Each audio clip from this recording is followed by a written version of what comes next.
जैसे कि आप सभी जानते हैं, सच की हमेशा जीत होती है और हमारी एक छोटी सी प्रयास आप तक बड़ी खबर पहुंचाती है। तो स्वागत करते हैं आप सभी का STS न्यूज़ चैनल पर। आगे बढ़ने से पहले आप इस वीडियो को लाइक और चैनल को सब्सक्राइब जरूर कर ले और साथ में बेल आइकन भी प्रेस कर ले। चलिए बढ़ते हैं खबरों की।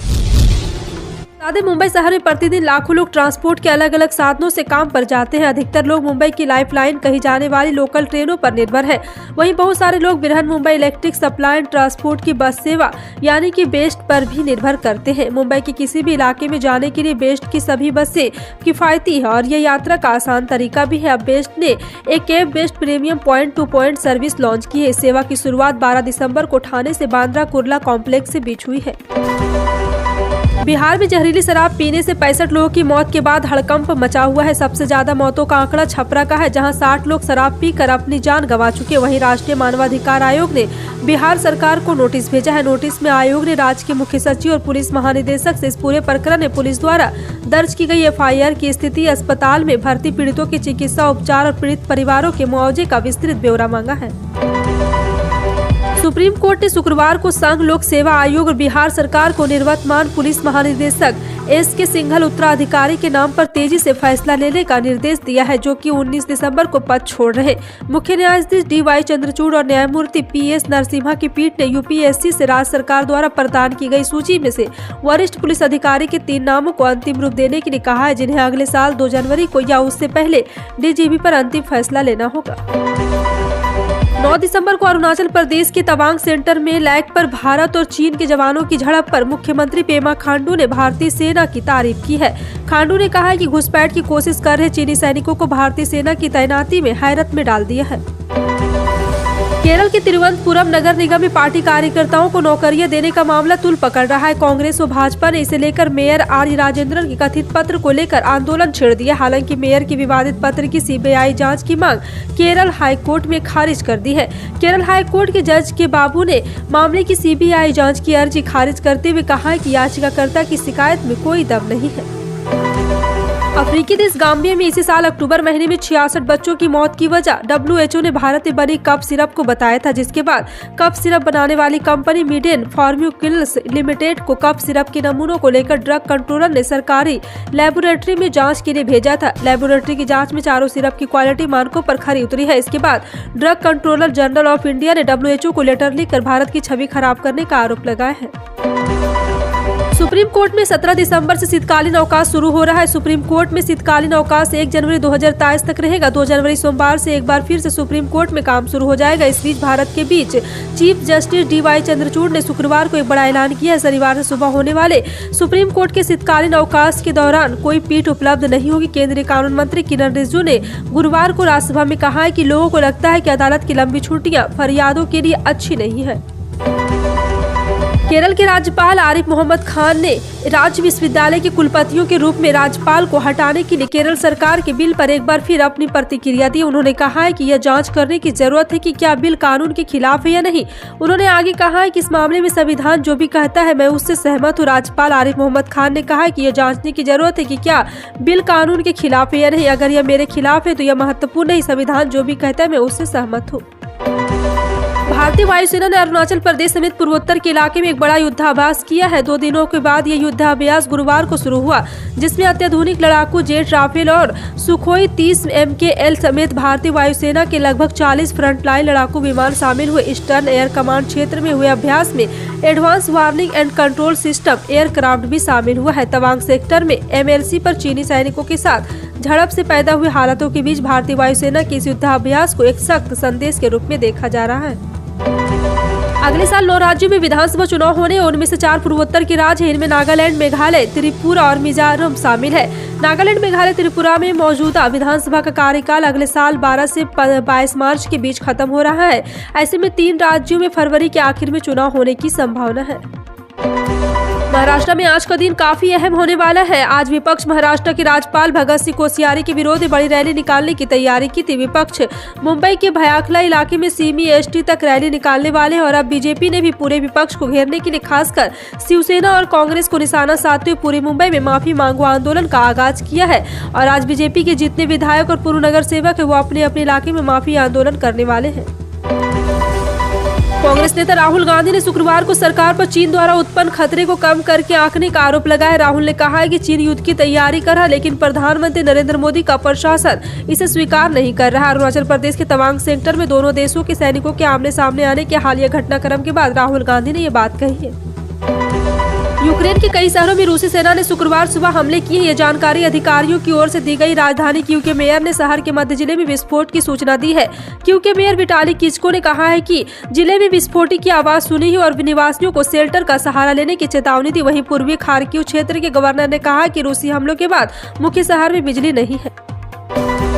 पश्चिम बंगाल में सीबीआई 9वीं-10वीं भर्ती भ्रष्टाचार मामले को धांधली के सबूत पहले ही कलकत्ता हाईकोर्ट में पेश कर चुकी। इस बार कलकत्ता हाईकोर्ट के जस्टिस अभिजीत गंगोपाध्याय ने उस स्रोत में कुल और स्कूल सर्विस कमीशन का बयान जानने को कहा है। केंद्रीय जांच एजेंसी द्वारा की गई जांच में पाया गया कि नौकरी के इच्छुक कई उम्मीदवारों को उत्तर पुस्तिका में 1-2 अंक मिले, लेकिन आयोग के सर्वर पर यही संख्या बढ़कर 50 से अधिक हो गई है। चुनाव राजभर, बयानबाजी, भैया, ये तीनों सब सुभाषपा सुप्रीमो ओम प्रकाश राजभर को परिभाषित करती है। राजभर यूपी के राजनीतिक में हमेशा लाइमलाइट रहने वाले नेता है। बयान बहादुरों के लिस्ट टॉप 3 रहने वाले नेता। वैसे तो पलटी मारने में नीतीश कुमार फेमस है, लेकिन राजभर भी कम नहीं है।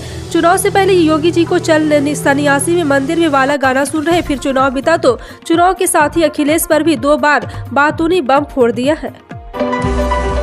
सरकार को उम्मीद है कि भारत ग्रीन एनर्जी को अपनाने में लक्ष्य से काफी आगे रहेगा। बिजली मंत्रालय में अतिरिक्त सचिव अजय तिवारी ने कहा है कि देश वर्ष 2030 तक अपनी कुल ऊर्जा जरूरतों का करीब 62% स्वच्छ ऊर्जा स्रोतों से प्राप्त करेगा। यह लक्ष्य से 12% अधिक है। उन्होंने शुक्रवार को एक कार्यक्रम में कहा है कि भारत पहले ही ऊर्जा जरूरतों का 42% गैर जीवाश्म स्रोतों से प्राप्त कर रहा है। आधिकारिक आंकड़ों के अनुसार 31 अक्टूबर 2022 की स्थिति के अनुसार देश में बिजली की कुल स्थापित क्षमता 4,09 करोड़ मेगावाट है।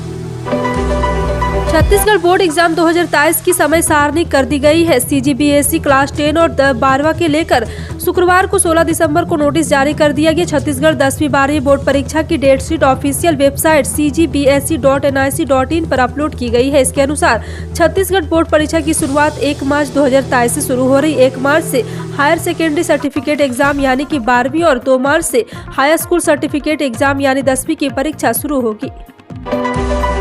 अगले साल दालों की कीमतें नियंत्रण में रखने के लिए सरकार 2 सूत्रीय योजना पर आगे बढ़ रही है। उपभोक्ता मामले के मंत्रालय ने गुरुवार को ही क्षेत्र के दिग्गज संगठन से इस बारे में बात की और संकेत दिया है कि सरकार घरेलू उत्पादन बढ़ाने और आयात को आसान करने पर फोकस कर रही है। वहीं मंत्रालय ने उम्मीद जताई है कि अगले साल सप्लाई की स्थिति और बेहतर हो जाएगी। बैठक के बाद जारी एक बयान में कहा गया कि सरकार दालों का उत्पादन बढ़ाने के लिए किसानों को समर्थन करने में कदम उठाएगी और सस्ते दामों पर इन उत्पाद को उपलब्ध कराने का अपने उद्देश्य के तहत आयात को भी कारगर बनाएगी।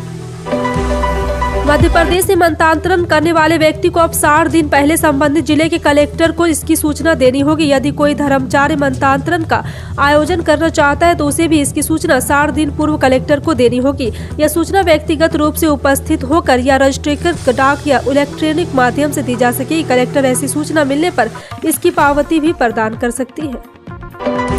बिजली कंपनी के कुल राजस्व संग्रहण में सबसे बड़ा हिस्सा इंदौर का है। इंदौर के बिजली उपभोक्ता बीते वर्ष के मुकाबले अब बिजली पर ज्यादा खर्च कर रहे हैं। पश्चिमी क्षेत्र के विद्युत वितरण कंपनी राजस्व संग्रहण के आंकड़े इस कहानी से बयां कर रहे। बिजली कंपनी अपने बेहतर काम और राजस्व संग्रहण की कोशिश की इसके पीछे की वजह मान रही है, जबकि उपभोक्ता स्मार्ट मीटर के चलते आ रहे भारी बिल और गलती सुधार की प्रक्रिया बंद करने का इसका कारण मानते हैं। राजधानी दिल्ली के एक प्राथमिक स्कूल में एक शिक्षिका ने कक्षा 5 में पढ़ने वाली एक छात्रा के सिर पर पहले कैंची से वार किया और फिर उसे स्कूल की इमारत की पहली मंजिल से धक्का दे दिया। पुलिस ने आरोपी शिक्षिका को हिरासत में ले लिया और केस दर्ज जांच में जुट गई है। एक पुलिस अधिकारी ने कहा है कि घटना के बाद घायल छात्रा को इलाज के लिए अस्पताल ले जाया गया, जहां उसकी हालात फिलहाल खतरे से बाहर बताई जा रही है। यह घटना राजधानी दिल्ली के रानी झांसी रोड के पास मॉडल बस्ती के सामने मौजूदा प्राथमिक विद्यालय में हुई है। क्रिकेट के दिग्गज सचिन तेंदुलकर की बेटी और गोवा की ओर से रणजी खेल रहे अर्जुन तेंदुलकर ने अपने हरमनमौजा प्रदर्शन दंग कर दिया है। बता दें कि राजस्थान के खिलाफ खेले गए रणजी ट्रॉफी के मुकाबले में अर्जुन ने अपने सेंचुरी ठोक एलिट लिस्ट में शामिल हुए तो दूसरी ओर दूसरे गेंदबाजों ने कहर बरपा दिया। अर्जुन ने राजस्थान के खिलाफ 23.1 ओवर में 104 रन देकर 3 विकेट चटकाए। देश के सबसे बड़े बैंकों में से एक पंजाब नेशनल बैंक लगातार ग्राहकों को तमाम खतरों से सावधान करता रहता है। इस दिशा में वह नए नए नियम भी लाता है। हालांकि आज के दौर में साइबर अपराधी भी बहुत शातिर हो गए हैं। वहीं एक अलग बात करें तो आज ग्राहक खुद भी बैंकिंग सुविधा व अन्य प्रकार की गतिविधियों से अनजान रहता है, और अगर इस चीज को लेकर कोई रुपये कट भी किए हैं तो फिर ये समझने में परेशानी हो जाती कि आखिर क्यों। इसके अलावा हमें सारे बैंक राशि और राशि का पूरा ध्यान रखना चाहिए। भारतीय सराफा बाजार में आज 16 दिसंबर को सोने और चांदी के दाम में गिरावट देखने को मिली। सोने की कीमत 53,000 रुपये प्रति 10 ग्राम पर आ गई है। आपको बता दें कि चांदी का भाव 66,000 रुपये प्रति किलो से अधिक बनी हुई। राष्ट्रीय स्तर पर 999 शुद्धता वाला 24 कैरेट के 10 ग्राम सोने की कीमत 53,885 रुपये है, जबकि 999 शुद्धता वाली चांदी का भाव 66,307 रुपये है। उत्तर भारत के राज्यों में जहां ठंड बढ़ने लगी है तो वहीं दक्षिण में एक बार फिर से बारिश का दौर शुरू हो जा रहा है। आपको बता दें कि मौसम विभाग ने चेन्नई में 5 दिनों तक बारिश की चेतावनी दी। चेन्नई में कुछ दिनों से बारिश से राहत थी, लेकिन अब 17 दिसंबर के बाद से एक बार फिर से बारिश होगी। भारतीय मौसम विभाग विज्ञान के अनुसार शहर के कुछ हिस्सों में सोमवार 19 दिसंबर तक हल्की से मध्यम बारिश रहेगी। 2 दिन के उछाल के बाद आज कच्चे तेल की कीमतों में गिरावट दर्ज की गई। इस बीच हर दिन हर तरह के आज भी सरकारी तेल कंपनियों ने पेट्रोल डीजल के ताजा रेट जारी कर दिए हैं। ग्लोबल मार्केट में कच्चे तेल की कीमतों में उतार चढ़ाव के बीच भारतीय तेल कंपनियों ने पेट्रोल डीजल की नई कीमत जारी कर दी। वहीं एक बार फिर आज लोगों को राहत मिली है। आपकी जानकारी को बता दें कि दिसंबर के पहले महीने में भी पेट्रोल डीजल की कीमत स्थिर बनी हुई है। इन सभी भी खबरों पर क्या कहना है कमेंट सेक्शन में टाइप करके जरूर बताएं। इसी तरह की पल पल की अपडेट जानने के लिए जुड़े रहें आप अपने NTS न्यूज चैनल से। मिलते हैं अगली बड़ी खबर में, तब तक के लिए जय हिंद।